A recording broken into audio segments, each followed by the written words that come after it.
SDPI जिंदाबाद जिंदाबाद जिंदाबाद। नफरत का बिल्डोजर चलाना बंद करो, बंद करो, बंद करो। वक्फ बोर्ड कमेटी तुरंत गठन करो, गठन करो, गठन करो। वक्फ बोर्ड कमेटी तुरंत गठन करो, गठन करो, गठन करो। वक्फ बोर्ड में दखल देना बंद करो, बंद करो, बंद करो।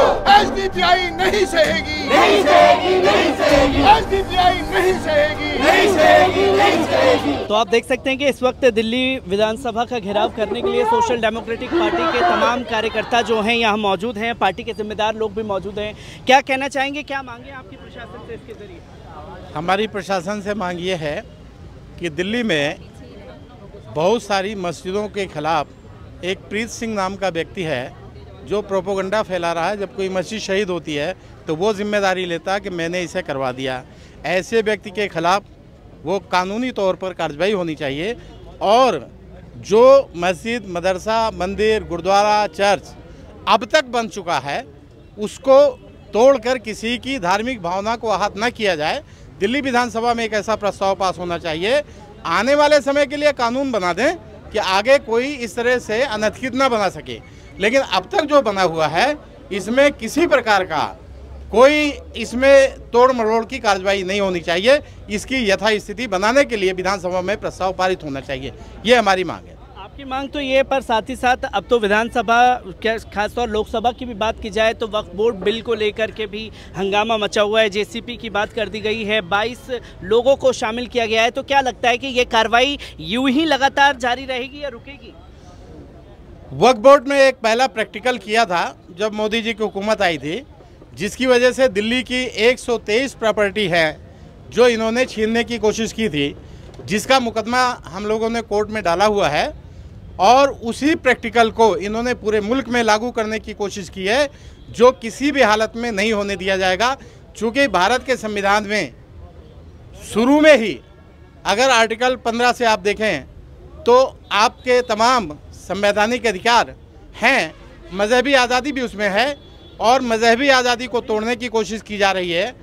आप देखें, सिख समाज की गुरुद्वारा कमेटी सिख समाज के लोग चलाते हैं, सनातन धर्म के सनातन के लोग चलाते हैं।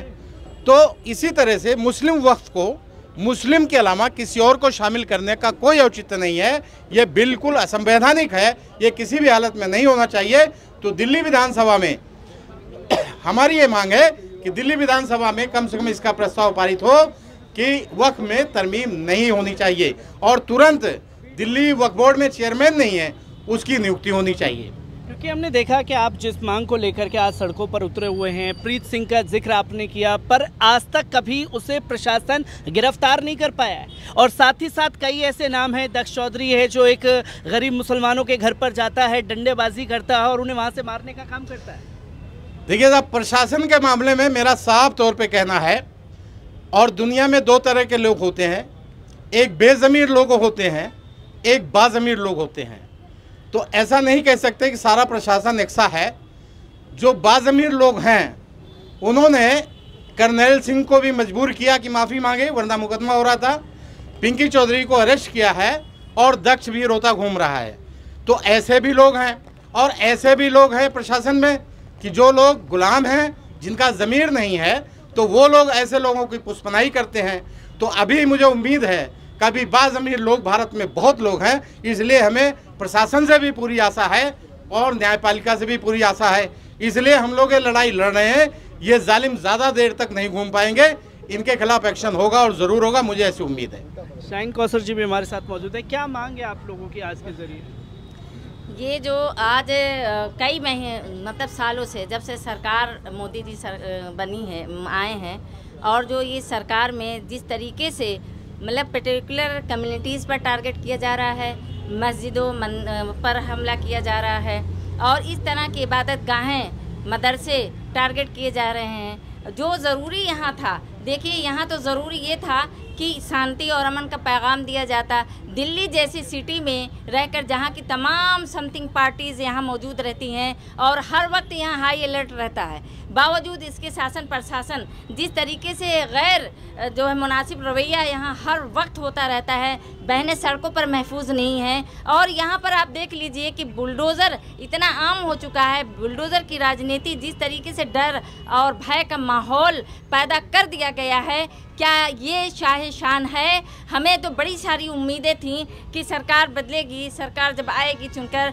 तो देश में बहुत सारी चीज़ें तरक्की याफ्ता होंगी और बहुत सारी चीज़ें ऐसी होंगी जो जिससे लोग मायूस हो चुके हैं। लेकिन लगातार ये डाउनफॉल हो रहा है और महिलाएं जो आज़ाद घूमना चाहती थीं, जिनका नारा तो बहुत ज़बरदस्त दिया गया था, लेकिन वो धराशायी है, लेकिन उस पर काम बिल्कुल भी नहीं हुआ, रत्ती भर नहीं हुआ है। तो हम इस तरह की जो गैर मुनासिब चीज़ें हो रही हैं, कहीं मस्जिद को लेकर, कहीं मदरसे को लेकर के और कहीं बहनें आज़ाद अपने पढ़ लिख करके और वो अपने पैरों पर इंडिपेंडेंट खड़ी होना चाहती हैं, काम करना चाहती हैं, लेकिन जिस तरीके से उनको दबोच करके और इस तरह बदसलूकी उनके साथ की जाती है, तो काहे कि आज़ादी किस तरीके की आज़ादी, किस तरह से महिलाएं और बेटियां पढ़ेंगी, कैसे वो आज़ादी से घूम पाएंगी। मैं तो ये देख रही हूँ कि यहाँ पर इतनी मेरी ये जो है पुलिस डिपार्टमेंट में जितनी महिलाएं हैं और वो अपना काम बखूबी कर रही हैं, इसी तरीके से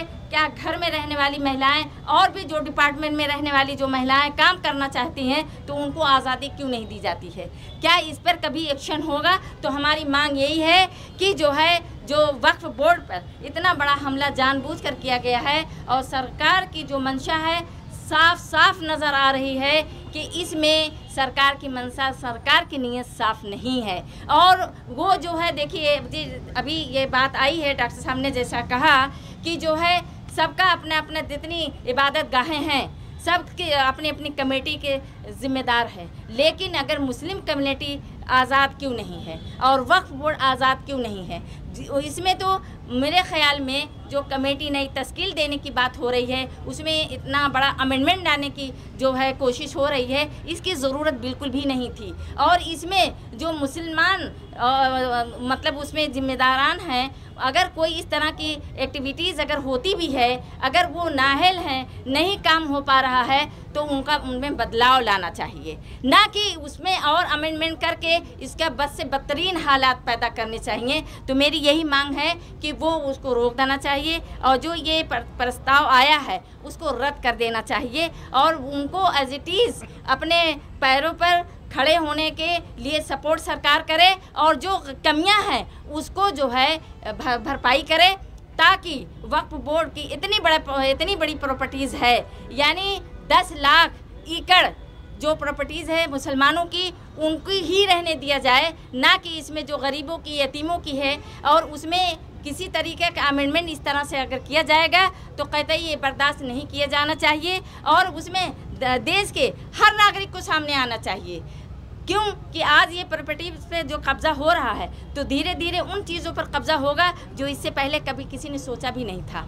तो मैं बस इतना ही कहना चाहती हूँ, मेरे ख़्याल में जो ये कुछ हो रहा है, क्योंकि जो मुंबई में जो इंटेलिया है उस पर कहीं मुझे शक ज़ाहिर हो रहा है, बल्कि यकीन है कि उसकी बचाने की पूरी कोशिश तो नहीं हो रही है, क्योंकि वो भी वक्फ बोर्ड की अराज़ी थी, वो भी यतीमों की जगह थी और उसमें इस तरीके से जो हमलावर हुए हैं और कब्ज़ा करके बनाई गई है, तो क्या इस पर कब एक्शन लिया जाएगा? अगर इसमें इस तरह का अमेंडमेंट किया जाएगा तो बाकी जो जितनी भी चीज़ें हैं, बल्कि 990 जो प्रॉपर्टीज़ हैं और जिस पे कब्ज़ा है उनको छुड़ाने की कोशिश होनी चाहिए सरकार की और उसको आज़ाद करा करके उसको मुनासिब जगहों पर इस्तेमाल किया जाना चाहिए, जो इतनी बड़ी इनकम उससे आ सकती है। तो इस पे काम ना होने की बजाय बल्कि इस तरह की जो हरकतें की जा रही हैं वो मुसलमान को कमज़ोर बनाने के लिए की जा रही हैं और लगातार उनको